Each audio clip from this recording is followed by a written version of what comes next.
বার gas charging করা হয়েছে, এরপরে আমার কাছে হয়েছে ইয়ালে কইলা টাইম কিটা করা যায়। আমরা প্রবলেম পাইছি গিয়া এটার চকিং প্রবলেম মানে ওলা কন্ডেন্সার বাইরে লাগাইয়া দিয়া এক্সটার্নাল কন্ডেন্সার লাগাইয়া ইন্টারনাল আউট করে দিয়েছি, ঘুরিয়া সাইকেলটা বানিয়ে দিয়েছি। এখন রান ওরে খুব ভালো করি, আজকে 3 দিন থেকে চালাই। আর বরফ আছে ভিতরে, আইস আছে ভিতরে, দেখুন আইস হয়ে গেছে গিয়া ভিতরে। 3 দিনের রানিংও নর্মাল। তার চেম্বারের পজিশন হইল কি নর্মাল আছে। 3 নম্বর দিন আমরা ডেইলি 3 বার টেস্ট করি সাইকেলটা। টেস্ট করে দেখি, ভিতরটা আমি খুলিয়ে দেওয়ার চেষ্টা করি। ঠিক আছে, আমরা পরে দেখুন ভিতরে আইসটা ঠিক আছে, নর্মাল আছে, আইসটাও নর্মাল আছে।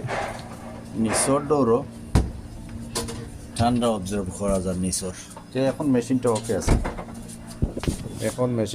আছে, ওকে হয়ে গেছে। আমরা আরও 2 দিন টেস্ট করিয়া ডেলিভার করে দিলাম। ঠিক আছে, থ্যাংক ইউ।